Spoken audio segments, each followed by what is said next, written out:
नमस्कार। इस वीडियो में आज हम फादर ऑफ जेनेटिक्स यानी कि आनुवांशिकता के पिता ग्रेगर जॉन मेंडल की जीवनी और उनके कार्यों के बारे में पढ़ेंगे। ग्रेगर जॉन मेंडल का जन्म 22 जुलाई 1822 में ऑस्ट्रिया के मोरविया गांव में हुआ था। वो एक किसान परिवार में पैदा हुए थे। बचपन में वो अपने पिता के साथ खेतों में जाते थे और वहाँ पर पौधों को देखते थे और अपने पिता से कई सवाल पूछते थे कि कुछ पौधे लंबे क्यों हैं, कुछ छोटे क्यों हैं, किसी में ये जो फूलों के रंग हैं ये अलग अलग तरह के क्यों हैं। कहने का मतलब बचपन से ही उनको पेड़ पौधों में इंटरेस्ट था। उनकी एजुकेशन है वो वियना यूनिवर्सिटी में हुई। 1851 में उन्होंने वियना यूनिवर्सिटी में एडमिशन लिया और 4 साल तक मैथमेटिक्स और नेचुरल साइंस में उन्होंने अपनी स्टडी की। उसके बाद में आनुवांशिकी के उसमें उन्होंने बहुत सारी स्टडी की और सन 1856 में वो ऑस्ट्रिया के ब्रून शहर में लौट आए अपनी पढ़ाई पूरी करके और ब्रून शहर में एक चर्च में पादरी बन गए। पादरी जिस तरह से मंदिर में पुजारी होते हैं उसी तरह से चर्च में पादरी होते हैं जो प्रेयर वगैरह करवाते हैं। वहाँ पर रहकर उस चर्च के आसपास जो ज़मीन थी उसमें उन्होंने उद्यान मटर यानी पाइसम सटाइवम पर अपने बहुत सारे प्रयोग किए। लगभग उन्होंने उस ज़मीन में 20,000 मटर के पौधे उगाए। तो उन्होंने देखा कि उन मटर के पौधों में कुछ पौधे लंबे थे, किसी में लाल फूल आ रहे थे, किसी में सफ़ेद फूल आ रहे थे, किसी की फली फूली हुई है, किसी की पिचकी हुई है। तो फिर उनको जिज्ञासा हुई कि ऐसा क्यों होता है कि कोई पौधा लंबा है या कोई पौधा बौना है। तो फिर मटर के पौधे पर ही उन्होंने लगभग 8 वर्षों तक विभिन्न प्रकार के अपने प्रयोग किए। लगातार 8 वर्षों तक रिसर्च किया और अपने प्रयोगों के जो परिणाम प्राप्त हुए उन परिणामों को 8 फरवरी 1865 में ब्रून सोसाइटी ऑफ नेचुरल हिस्ट्री, एक पत्रिका है ब्रून सोसाइटी ऑफ नेचुरल हिस्ट्री में प्रकाशित किया। लेकिन उनको कोई रेस्पॉन्स नहीं मिला, यानी कि कोई महत्व नहीं दिया गया उनके प्रयोगों को। उसके बाद में फिर दोबारा उन्होंने 1866 में सोसाइटी की एक वार्षिक पत्रिका, उसमें अपने प्रयोगों को पादपों में संकरण प्रयोग शीर्षक से प्रकाशित किया, जो कि जर्मन भाषा में थी। लेकिन फिर भी उनके प्रयोगों पर विश्व के किसी भी साइंटिस्ट ने कोई खास ध्यान नहीं दिया, ना ही उनको महत्व दिया गया। उसके बाद में लगातार वो अपना अध्ययन करते रहे और 6 जनवरी 1884 को आखिरकार उनकी मृत्यु हो गई। उनकी मृत्यु के 16 साल बाद उनके प्रयोगों की पुनः खोज हुई। सन 1900 में विश्व के 3 जाने माने वैज्ञानिक, हॉलैंड के हुगो डे व्रीज, जर्मनी के कार्ल कोरेंस और ऑस्ट्रिया के एरिक वॉन शेरमॉक, ये तीनों एक दूसरे को जानते नहीं थे। अलग अलग जगह पर अलग अलग देशों में मटर के पौधे पर ही रिसर्च कर रहे थे और इन तीनों जो वैज्ञानिक हैं उनके जो प्रयोगों के जो परिणाम आए थे उन्होंने देखा कि ये परिणाम ठीक वैसे ही थे जो 34 साल पहले जो मेंडल ने अपने प्रयोग ब्रून सोसाइटी ऑफ नेचुरल हिस्ट्री में जो प्रकाशित किए थे, बिल्कुल उन्हीं की तरह था।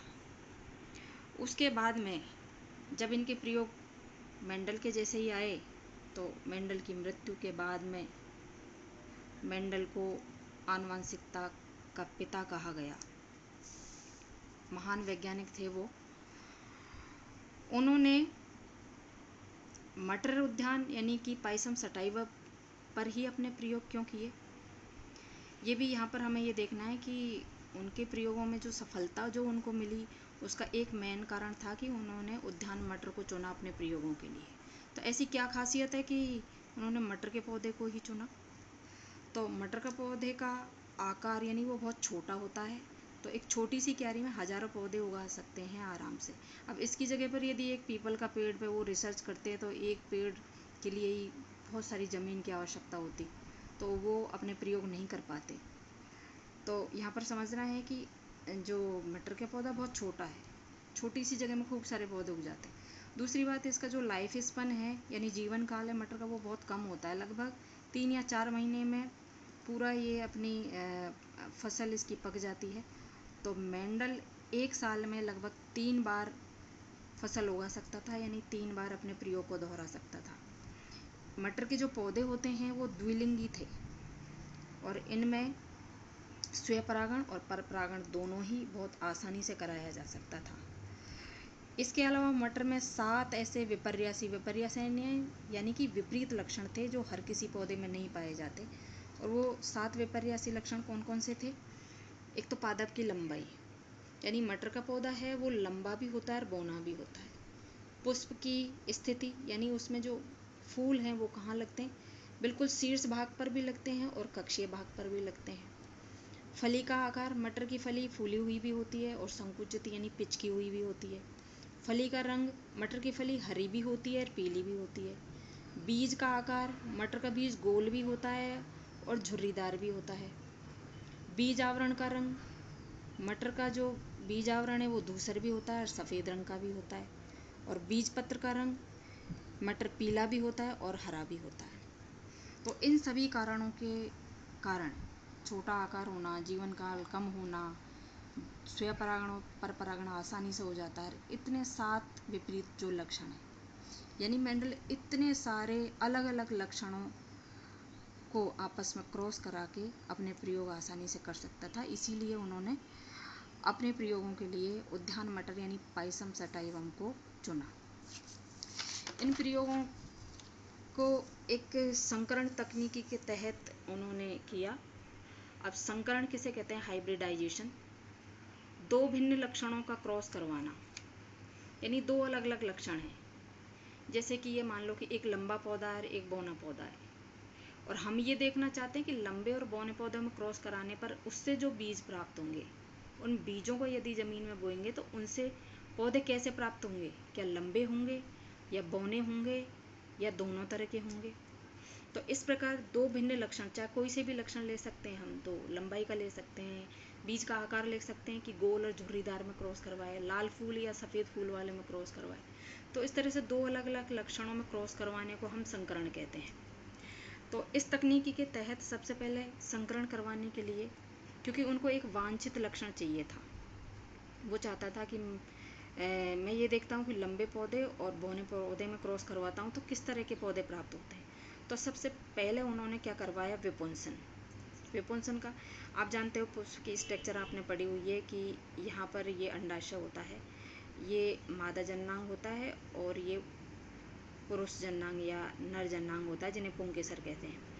तो सामान्यतः मटर में स्वपरागण होता है, यानी कि इसी के परागकण इसी की वर्तिकाग्र पर जाते हैं, लेकिन फिर तो एक ही तरह के लक्षण प्राप्त होंगे। अब मेंडल चाहते थे कि 2 अलग अलग लक्षण लिए, लंबाई और बौनापन में क्रॉस करवाए। तो उन्होंने क्या किया कि ये परागण इस पर नहीं जाने चाहिए, इसलिए पुंकेसर को कैंची से काटकर अलग कर दिया।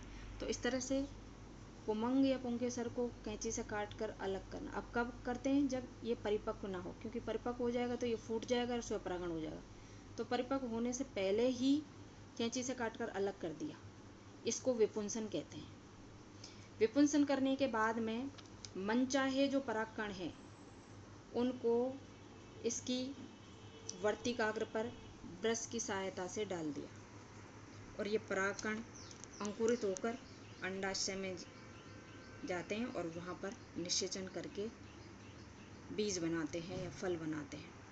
अब दूसरा जो स्टेप उन्होंने क्या किया कि और कोई परागकण इस पर आकर ना गिरे, क्योंकि वो जो चाहते थे उनको वर्तिकाग्र पर डाल दिया, तो इसलिए इस पुष्प को थैली से ढक दिया।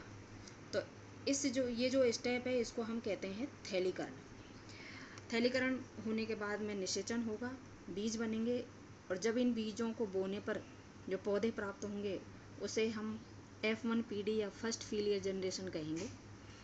मेंडल ने क्या किया? प्रथम पीढ़ी में स्वनिषेचन करवाया। उसने देखा कि अब F1 में तो हमें लंबे पौधे प्राप्त हो गए, उसके बाद स्वनिषेचन करवाया कि अब देखते हैं कि इससे जो बीज प्राप्त होते हैं उससे किस तरह के पौधे प्राप्त होते हैं। तो स्वनिषेचन के बाद में जो बीज प्राप्त हुए उनसे जो पौधे प्राप्त हुए उन्हें F2 जनरेशन कहा गया। और F2 जनरेशन में दोनों तरह के पौधे प्राप्त हुए, कुछ पौधे लंबे भी हुए और कुछ पौधे बौने भी हुए। तो मेंडल ने अपने सारे प्रयोगों में जितने भी संकरण प्रयोग किए उनमें इन्हीं स्टेप्स को अपनाया, इन्हीं स्टेप्स के तहत उन्होंने अपने प्रयोग किए और इतने सारे प्रयोग किए और उन सारे प्रयोगों के जो परिणाम जो निकले, उन प्रयोगों को मुख्यतः 3 भागों में बांटा उन्होंने। 3 तरह के प्रयोग किए, एकल संकर संकरण, मोनो, हाइब्रिड, क्रॉस। मोनो यानी एक, हाइब्रिड यानी संकरण, और संकर और क्रॉस यानी संकरण। मोनो, हाइब्रिड, क्रॉस, एकल संकर संकरण। इस प्रयोग में मेंडल ने केवल एक लक्षण की वंशानुगति का अध्ययन किया। एक लक्षण ले लिया, जैसे कि लंबाई, पौधे की लंबाई। उसके हम जानते हैं कि एक लक्षण के 2 रूप होते हैं। जैसे लंबाई है एक लक्षण, उसका एक रूप है लंबापन और एक है बौनापन। तो दोनों रूपों में क्रॉस करवाया। तो जब एक ही लक्षण की वंशानुगति का अध्ययन किया जाता तो उसे एकल संकर संकरण प्रयोग कहते हैं, मोनो, हाइब्रिड, क्रॉस। उसके बाद में मेंडल ने 2 लक्षणों की वंशानुगति का एक साथ अध्ययन किया। 2 लक्षण लिए, जैसे उन्होंने ले लिया कि जो मटर का बीज है गोल है, यानी मटर के बीज का आकार ले लिया एक लक्षण, मटर के बीज का आकार। और एक लक्षण ले लिया मटर के बीज का रंग। अब रंग होता है पीला और उसका विपरीत जो लक्षण होता है हरा। तो गोल और पीले बीज का क्रॉस करवाया झुर्रीदार और हरे बीज के साथ में, यानी 2 लक्षणों को एक साथ क्रॉस करवाया। तो इस प्रकार के प्रयोग को जब 2 लक्षणों की वंशानुगति का अध्ययन एक साथ किया जाता है तो उसे द्विसंकर संकरण प्रयोग कहा जाता है।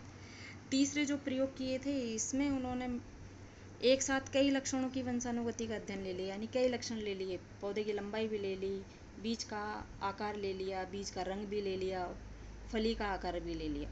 तो इस प्रकार के प्रयोगों को बहुसंकर संकरण प्रयोग कहा, पॉली, हाइब्रिड, क्रॉस।